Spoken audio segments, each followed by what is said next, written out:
My name is Harrison Wheeler, and this is Technically Speaking. This show is recorded live in San Francisco and produced in collaboration with Dave Clark at Studio Pod Media. Our show coordinator is Deanna Morency, with additional editing and music presented by Nodalab.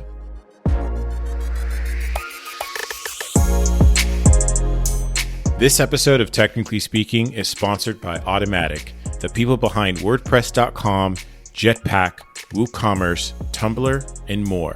Automatic's 1,400 people hail from 79 countries and speak 99 languages. Their open source software products democratize publishing and commerce so that anyone with a story can tell it and anyone with a product can sell it, regardless of income, gender, politics, language, or country. More than 1 billion people use Automatic products every month.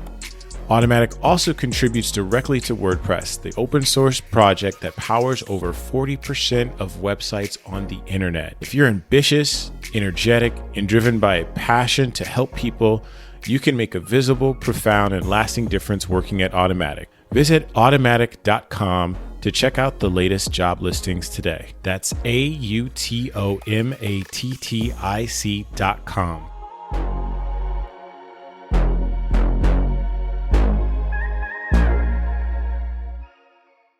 Hey everyone, thank you all for joining us during SF Design Week. My name is Harrison Wheeler. I am the host of Technically Speaking, which is a podcast that I launched last year, and it really connects with designers from all around the world, underrepresented groups, and really is a platform for folks to share their story. I'm glad y'all could join in, and this is really a first for me, having a live stream for the show, and then also for SF Design Week. So for folks that are just tuning in, a little bit of a hook. I have a number of guests throughout the week from Monday to Friday at this 11:30 to 12:30 p.m.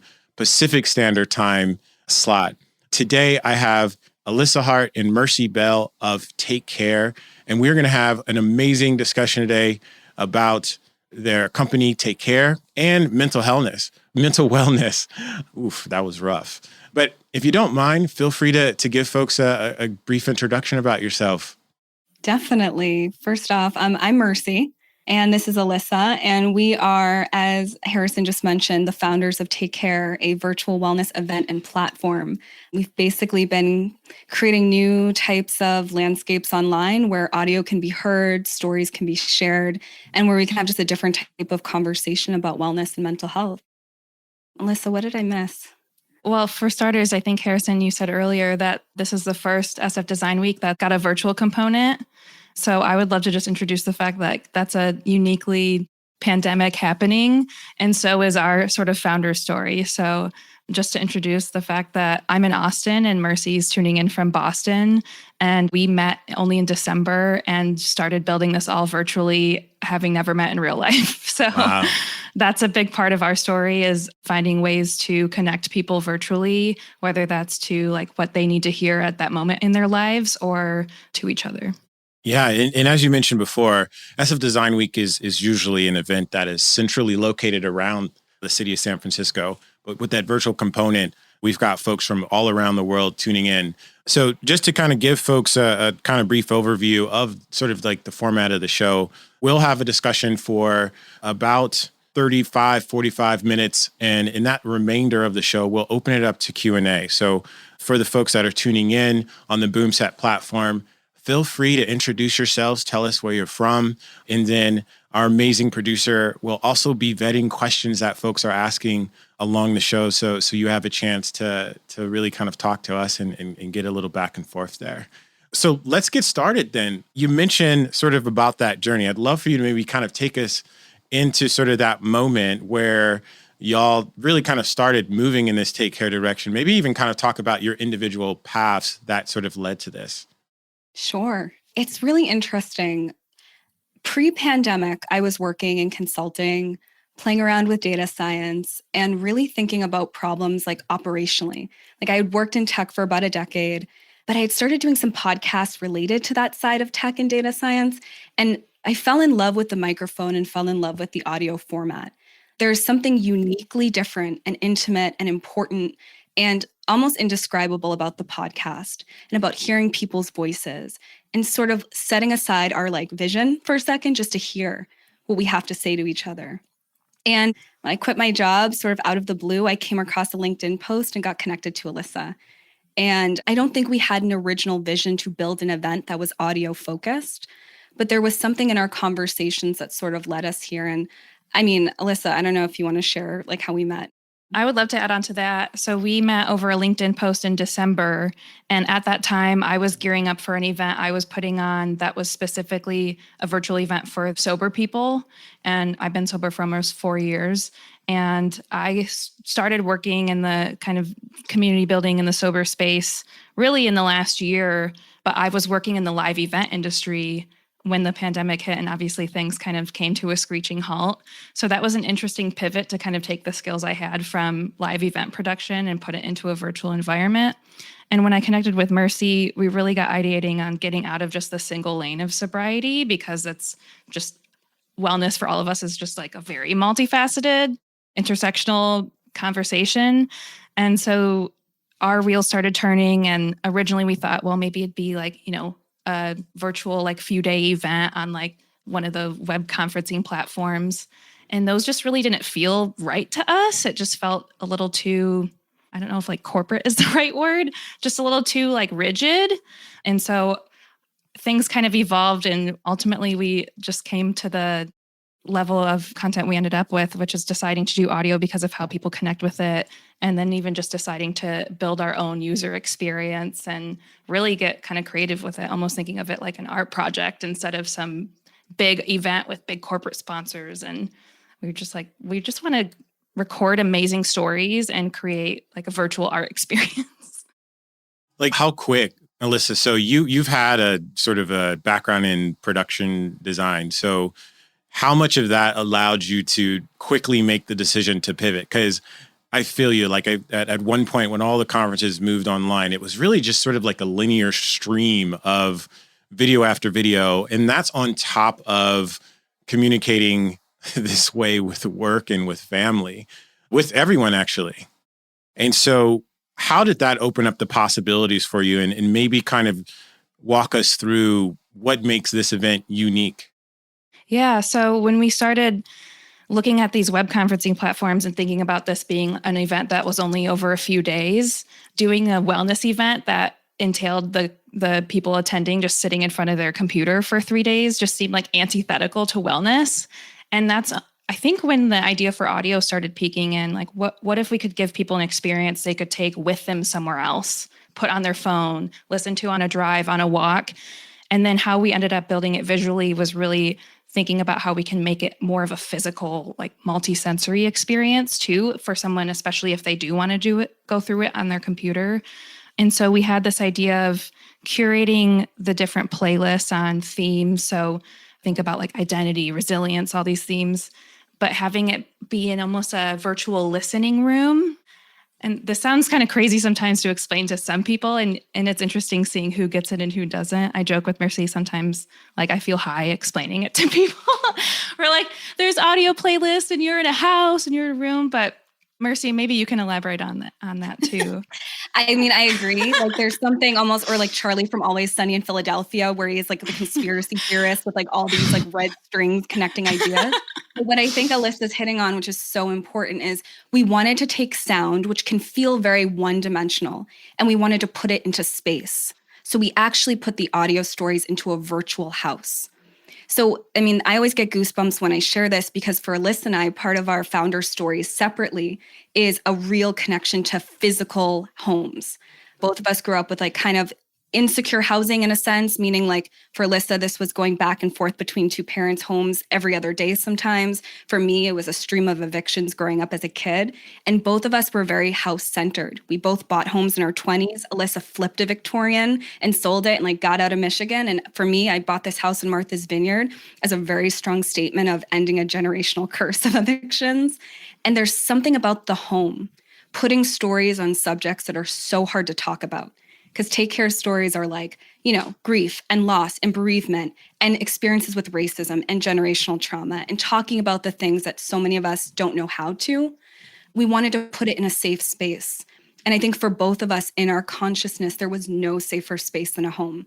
Even if we hadn't had necessarily the earliest experiences of that, we knew we could recreate it virtually. And that's what we did. So, Alyssa, it does feel a bit like it's therapeutic in a sense, right? How has this been for you emotionally? It was, first of all, to get started to do this with someone that I had never met in person. When I connected with Mercy, I'm kind of an extrovert, so I can actually feel like I make real connections with people over Zoom calls.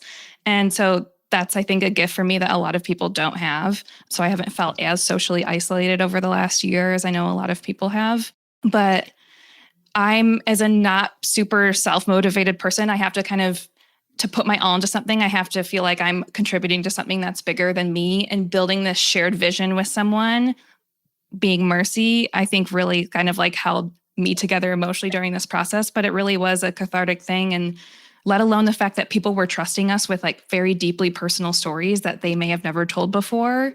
And throughout the whole process, we really just checked in with each other to kind of like keep us at home with what our mission was, and really feeling gratitude and honor for that at the baseline, and thinking about like bare minimum, we'll be proud that we did this because of the people that we brought in and the experience of hearing their stories and facilitating them. So when we talk about wellness is a very wide and broad term.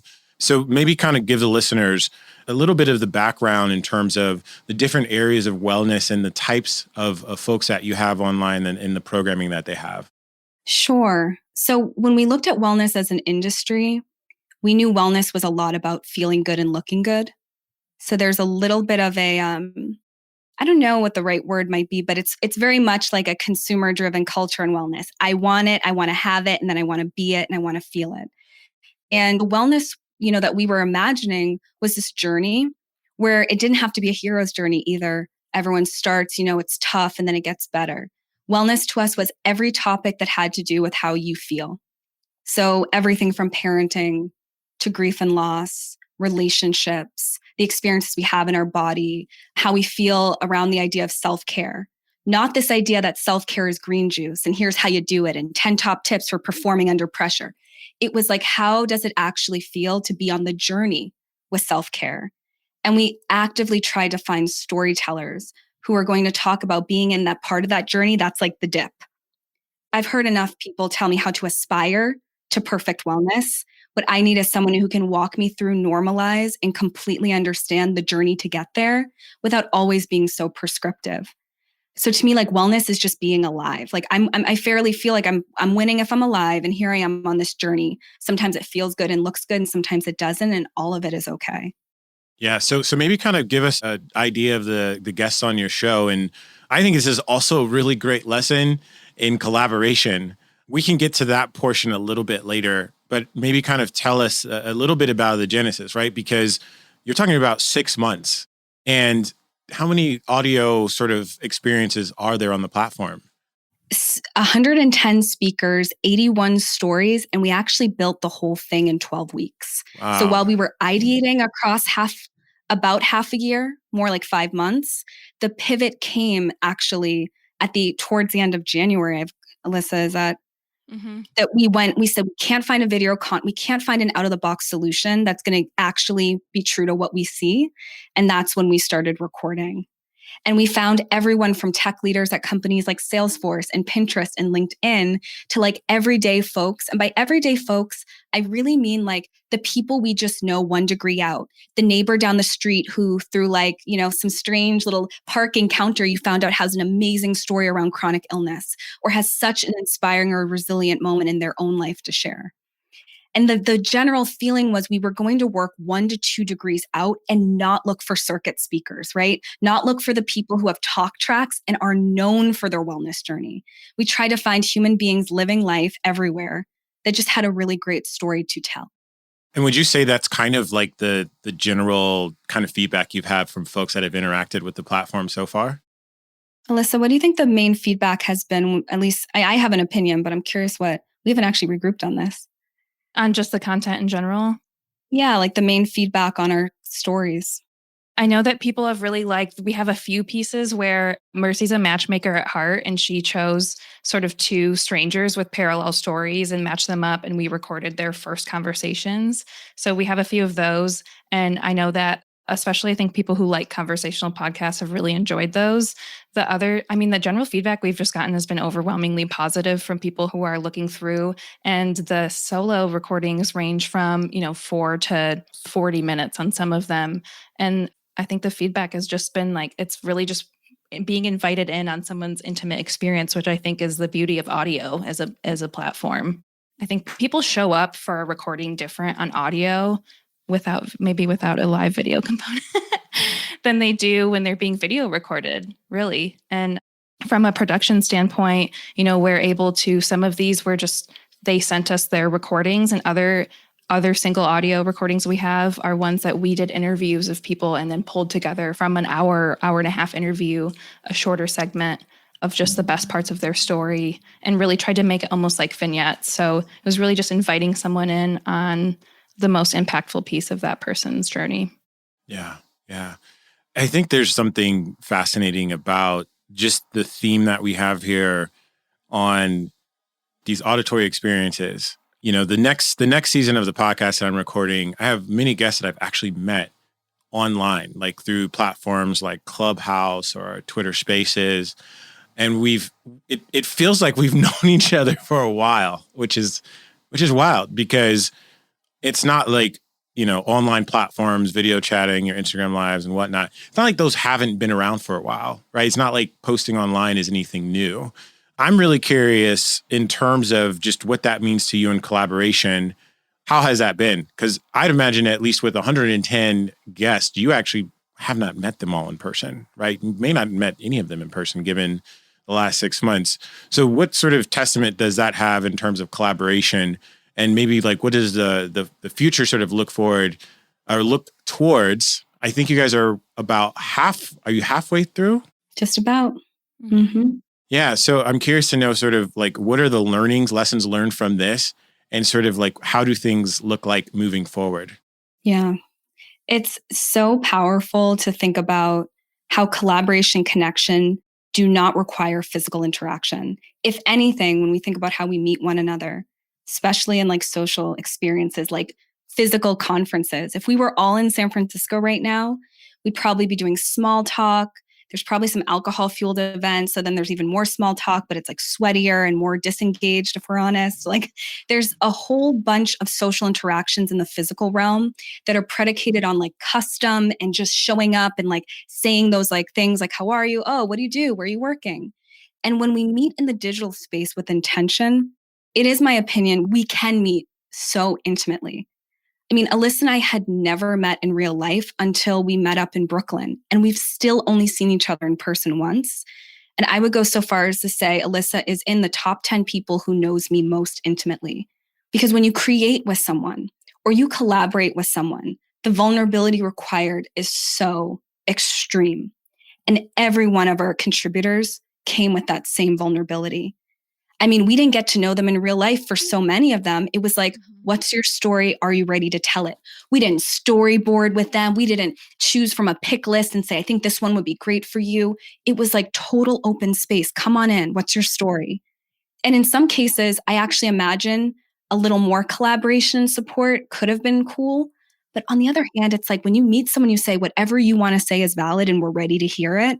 There's a bond created in that moment. At least on our side, we felt very connected to our contributors. There's a level of trust there. And I think going in and for the people who saw us and understood our vision and what we were trying to do, it was a space where people could also show up and say, I'm having a really bad day, or I'm having a lot of anxiety today. And we felt like we could show up the same way. And so it didn't feel like us putting on, our performative corporate Zoom faces every day, even on corporate calls with some of the companies we had as clients that bought tickets as their teams, feeling like because of the event where we were putting on, if we were going to really embody that, we could show up on calls for them and just say, just like at the front, just be like, we're in a kind of rough shape today.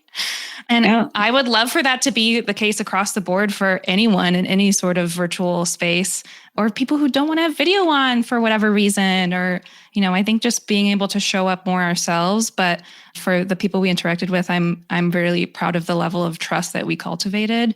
And also in asking them to be, again, as specific they want as in their story, because we also believe that in the specific there is universal and people can really connect to something on a higher level. It doesn't have to be generalized with some, mission that you're trying to get across to the listener. It's just really, what do you want to say? That is a perfect tie into it, Harrison. You asked, what are the learnings? There was a balancing act the whole time between wanting to offer total freedom and trust to contributors. They would offer it back to us. And then even for the listeners and the attendees, create an experience that was like a pure green field. Like, you just explore stories, you explore the house, right? We don't bring you through a prescriptive journey. You decide what you want to listen to. You come across things, right? All this autonomy and agency. But there was this need at the exact same time to curate. And how do you theme stories? I mean, that in and of itself was it was a political and deeply, it was a triggering experience for me. Do I put a story under BIPOC? Well, the story was really about parenting. Does it go under both? Do we use tags? Do people feel like they're being tokenized if we use tags? How do we actually allow for a search experience? But then also, how do we make sure people encounter things they would never search for? It's just this complete balancing act of wanting to direct and curate and give total freedom and trust. And that balancing act was true for each other, in our working dynamic as well. How do we work together? How do we work with the listener? How do we work with the attendee? And I don't think we figured it out. I mean, that's my short answer. We don't know. Yeah.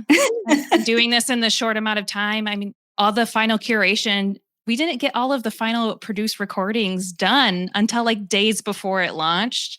And us giving ourselves permission to just show up and figure it out as we went along, which I think a lot of people don't do. They just wait for it to be perfect. And we really built the plane while it was taking off over this whole process, and did it by just trusting what we knew the value of these stories was and the intent, and trusting each other. And thank God it came together. Yeah, I think there's a few interesting kind of themes that stick out to me. And I think, I can't, I'm so obsessed with this sort of audio experience. And Mercy, you kind of talk to this, there's so much context in a, person to person interaction where you almost kind of have to break down these barriers. Right. And I would imagine that the output of this work would be totally different if you started creating these different sort of themes and storylines, or maybe in terms of what the speakers are talking about, they might frame it totally differently because they're trying to fit it in, right? They're not necessarily being 100% authentic because they've got to adjust to, sort of what you've prescribed. Just a shout out to all the data people, the people who architect the data, because all these stories were at the heart. There were themes and there were tags to be had, right? Meta tags to be assigned, ways to sort of curate and understand what was happening in each story, such that if I came in as a user and I said, I'm a woman in her mid-30s, single parent, just got a diagnosis for a chronic illness or an incurable illness, and I'm dealing with sobriety. Had someone come in with those needs, that's the story I need to hear, we had the story for them. And the question was, how do we sort of layer on that data or make it available in such a way that feels good for that storyteller and then also makes it accessible for the listener? That's a data question. And also then I'm also thinking HIPAA and then I'm thinking all this other stuff. So, but to your point, yes, this is the crucial part, the breaking down the story so people can find it. Right. So what is a story that has been standout for you all that has just really touched you? I would say Transparent Man is probably my single favorite story of the whole experience.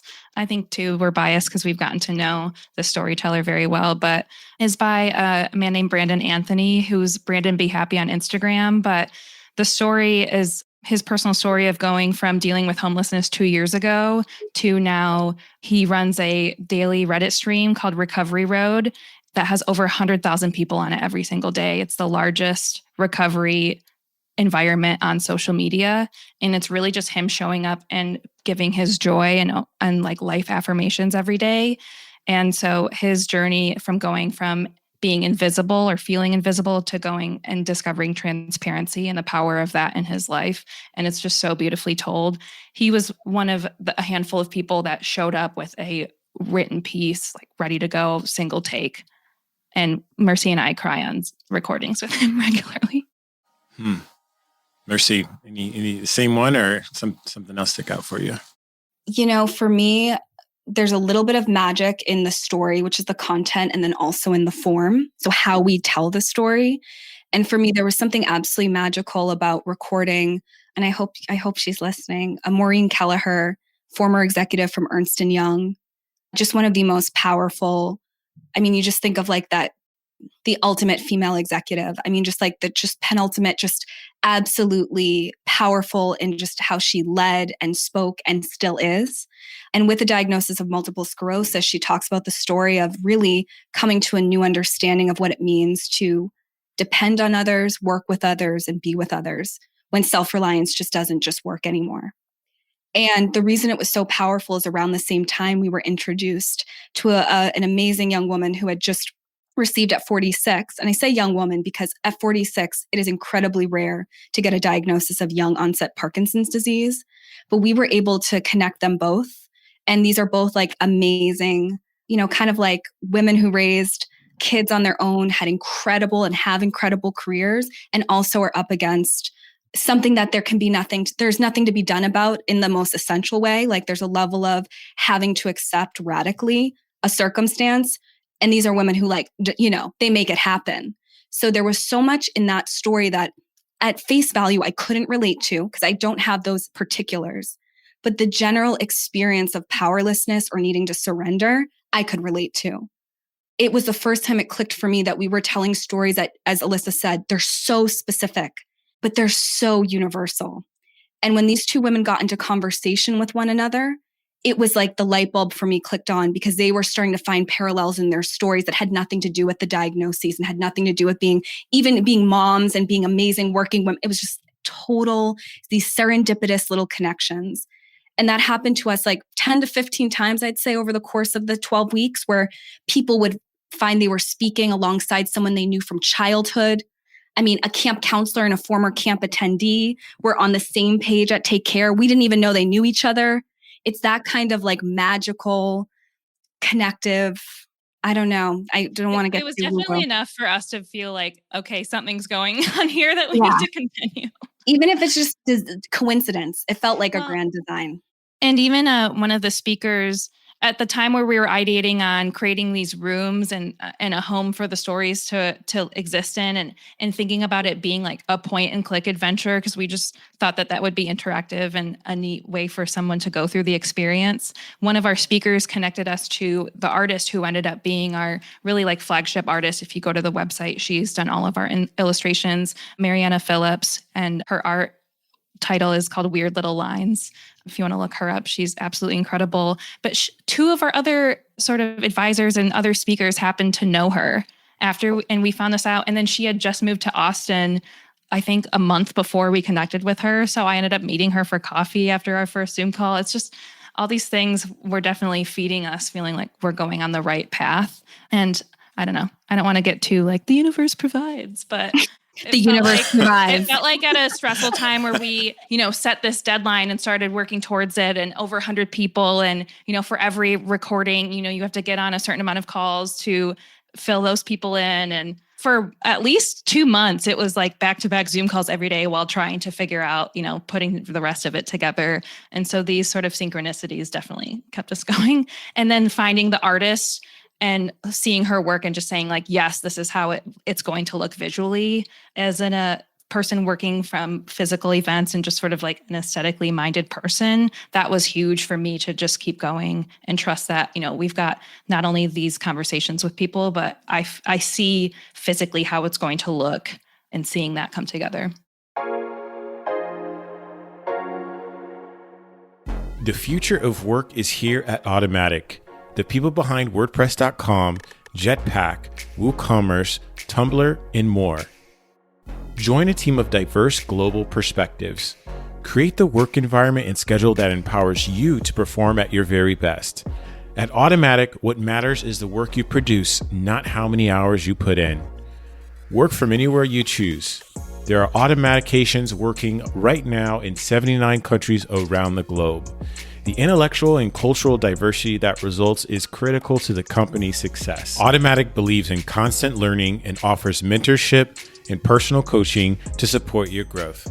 As a small company with a huge footprint, Automatic offers you the chance to have an impact and make a difference. If you're ambitious, energetic, and driven by a passion to help people, you can make a visible, profound, and lasting difference working at Automatic. Visit automatic.com to check the latest job listings. That's AUTOMATTIC.com.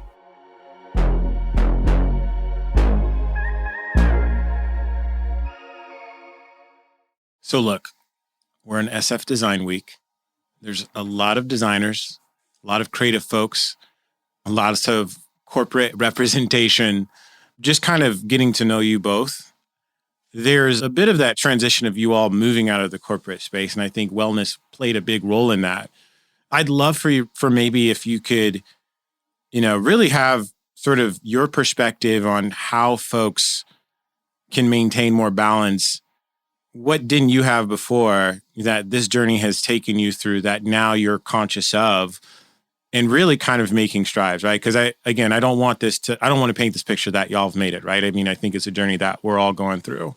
But I just love for y'all to just really be vulnerable and telling the audience sort of like your journey and maybe some things that, they can do to help improve that. Oh, well, I'm speaking for all my tech employees, startup employees out there. Holler at your girl.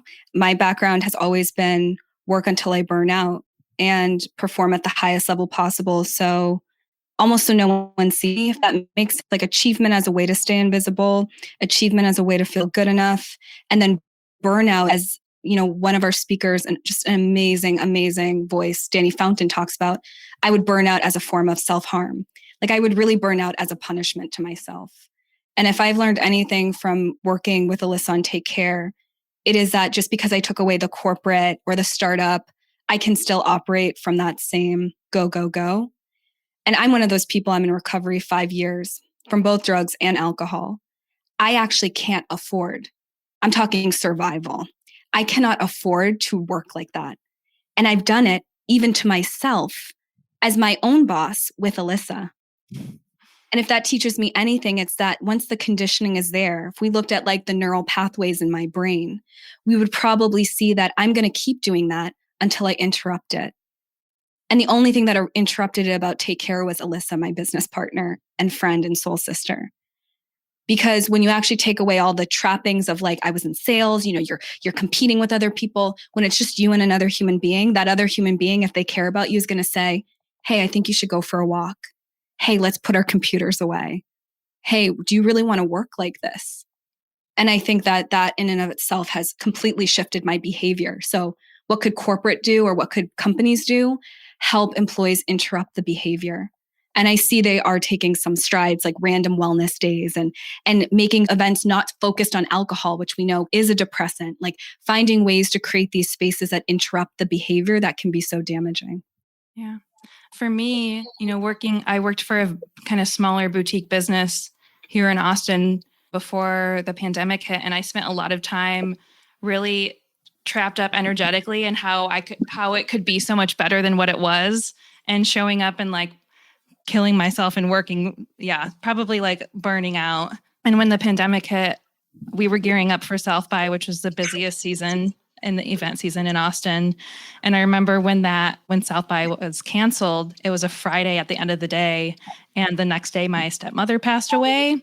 And I had to rush home, and I spent that whole first week of the pandemic really hitting with my family. So while I was gone, like the whole toilet paper craze happened. Thank God my roommate went to the grocery store. But while I was, with my family having like a lot of personal changes in my life, everyone went to working from home. People were laid off at my job. All this just radical shift happened. And when I came back to Austin, it was like everything had changed. And I was feeling a lot of economic insecurity. I still had my job. I was like, for now, how long is that going to last? And I was in sort of a scarcity mindset for a little bit, thinking, oh my gosh, I do need to get a tech job, something more secure. Thankfully, I know myself well enough to not make decisions from that place. But getting out of that, dealing with like being partially laid off for a period, really just, it was the first time I'd actually slowed down, I think, in my life in years, at least from a work standpoint, and removing the work or what I produce from my personal identity. For a little while, it was like down to 20 hours a week, and I would just work till 2 every day and then like go for a walk or go paddleboarding like every single day for a little while, which was fortunate on my part, but really shifting my ideas around, again, my worth being based on what I produce. And so the last year has been a huge lesson in that. And it made the decision for what we were building so easy to just like leave my old job and dive into this fully because I believed in it so much. And I'm very thankful that Mercy and I are both in a recovery of some sorts. I don't identify as being, in recovery from as an alcoholic, but I say I'm a recovering codependent. So we're both two people who have done a lot of work and can sort of see when our behavior is dipping and now at this point can really call each other out because we know each other well enough where she will send me to bed sometimes or yell at me for not sleeping and staying up too late. And so that was a ramble, but I think really just like getting away from our production being tied to our value as who we are. Yeah.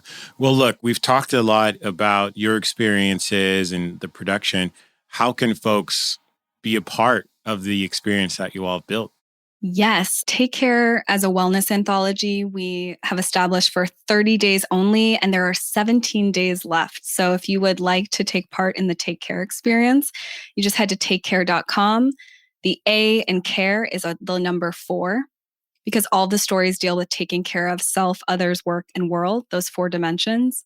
We would love to have you listen. The ticket is $25. That was a commitment to accessibility. But if for any reason that price isn't accessible, you please let us know and we'll make it happen anyway. And the most important thing to note is that everything is recorded so that you can listen on your own time. So with 17 days left, there's plenty of time to listen to these stories. So many of them are under 10 minutes, and so many of them will crack your heart open. And more importantly, we would love to know what everyone thinks. Designers, right? We need feedback. And we know that the house is beautiful and the stories are beautiful, but how to engage with the story in the house, we really want everyone's viewpoint on. And our hope is to reopen the anthology in a lasting way on a subscription basis after this, 17-day window closes, but we'll keep everyone posted on that. Yeah. So the door to the house closes in 17 days. Which sounds like a horror film. Like we always play around with this language around the door. What do you say, Alyssa? You go. I'm always like 2 ways to enter, no ways to leave. Yeah, we don't want it to feel like an escape the room. We want it to feel like a nice housewarming. And that's what this event is. It's a housewarming. It's an MVP, beautifully made with so much love. So many people made it. We didn't make it alone. And for that reason alone, we don't find it, the feedback, positive, neutral, negative, constructive. We love it all because we know we're going to rebuild and remodel again and again and again. Yeah. Yeah. Any feedback is an act of love to us. We would love to receive it. Yeah. So, Dave, do we have any questions? Yeah, we actually do have a question. How do you see the Take Care event living beyond the next 17 days? We see a few things. One is, do we make the house bigger? Alyssa, what do you think? Yeah, that's a big question we had at different times during building this. Sometimes we were like, there's not enough content. And then other times we felt like there was too much. When you go through the experience, especially on desktop, you can actually click on items in the room. And so with how many stories we have now, we would love to talk to the artist about maybe like filling in the color, like the library and adding a kitchen and other rooms and having that be a way to build things out and add more items. Yeah. And from there too, I think, we've been ideating. It was hard sometimes to describe this as an event because we really like the idea that it's self-guided and someone can show up anytime during this chunk of 30 days. But an event language is how corporations are used to talking. It does provide people a feeling of urgency. And so as we pivot, we're trying to figure out, for us, we like the idea of this platform where someone can show up at different times in their life and find different content that they need at that moment. And we can continue to do what we love, which is going out and finding the stories and putting them in the house where they belong. Last thing I want to say is very proud. I'm proud to say we don't know. Harrison, we have spent so much of our life, both of us being the we'll figure it out or we've got this girls. I mean, Alyssa knows how to put on an event. You ask her a question, there's a crisis, she's handled it already, or she said she's handled it so she can go handle it. I'm very similar, always think I have the answer or will say I have the answer. We don't have the answer. We don't. And I actually think it's kind of a beautiful thing from a design standpoint to be in the unknown and to just be so damn curious and so thirsty for feedback. Mm-hmm. And we feel from that lens of we don't know and we're going to ask and we're going to ask people how they experienced it. Maybe we really will know in the coming month or two. I don't know about any of you, but anytime I make some long-term declaration of what's going to happen, that changes anyway. So being really in the moment and getting all the feedback we can and looking for patterns and what people enjoyed and how it feels to us at that moment. We just spent last weekend, we just had a day where we thought big picture, who did we love working with the most? What do we want big picture instead of, trying to come at things from this angle as we grow. So yeah, we don't know. All right, so we have another question. It says, if I want to contribute in the future, how do I do so? Amazing. On our site, there is a contact us form where you can share a little bit about who you are in your story. We would love to hear from you. You can also email us directly at heythere@takecare.com. And again, the A in care is a 4. So I now spell care. When I'm texting someone, the word care for other reasons, I now put a 4 in it. I think it's just Has your phone just adopted the 4? Yes. When you say care, much, people are what are you talking about? Awesome. Well, look, y'all, thank you so much for joining me today. This is really fun. And I learned a lot about the work that you all are doing, and it's amazing. And I do think there's a lot to say about sort of that curiosity piece, right? This does feel like a brand new space. We do know that actually that the auditory space, we're kind of moving into this new world where our technology, our internet is fast enough. You're seeing a lot of wellness app adoptions. You're seeing a lot more companies starting to really invest more money into this. So I think it's a wonderful time. And if anything, this year has taught us to really understand who we are and the influences that are happening on the outside. One of the things I think that is really kind of top of mind for me is, what does the world look like as we're moving out of sort of the stay at home and getting out? What are your thoughts around that? And have you all put any thought into potentially how things might change? Because again, I do think it is good to be open, right? People aren't going to be around the same context anymore. So curious to know what your thoughts are. Yeah, one of our grandiose sort of dream ideas for the future would be to actually have the experience pop up in a physical house somewhere and figuring out what that would look like to make it a, audio experience someone could walk into. That's one of the kind of fun things we're considering. But yeah, I was just thinking about, so much is up to the employer right now. So Take Care is a split focus. We're thinking about the consumer as just a human in the world, and also the employee, someone who could have their subscription to Take Care be actually covered by their employer. So I'm finding we're almost in this little bit of this observational moment. We're up on the roof, who's doing hybridized work? Who's really going back to the office? Who's not? Because we could be, Take Care or all virtual events could be the new normal.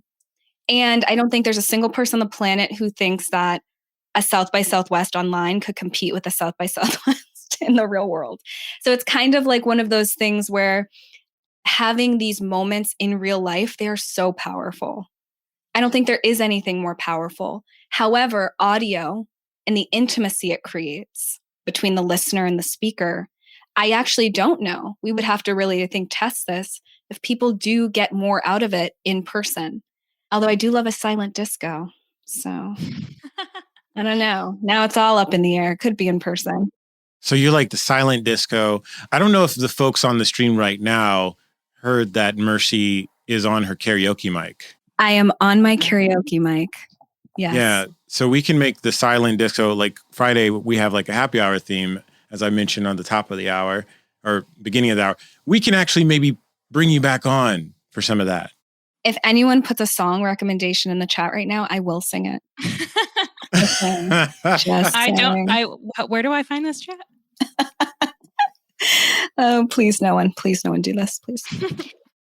Awesome. Why don't you just sing us a song that's at the top of your head? This is going to be a first on if the I show. Could turn back time, you don't want to hear it, Harrison, but I guess I'll go for If I Could Turn Back Time. The syncing was off there a little bit. I will always back up. I was going to leave her there hanging alone. Hey, I'll take it. I take it. Look, it's a testament of how y'all show up for each other. Yeah, I was Cher for Halloween in 2019 too. So facts. These are all facts. Oh man, Harrison, thank you for having us. This has been a lot of fun. We're glad we could be the first ones to sort of break the ice on this new format. Truly. Yeah, really honored and love the expansion of the idea of like where design, can cover anything. Yeah. Thank you for being on the show, and thank you for so graciously being guests for this whole new format.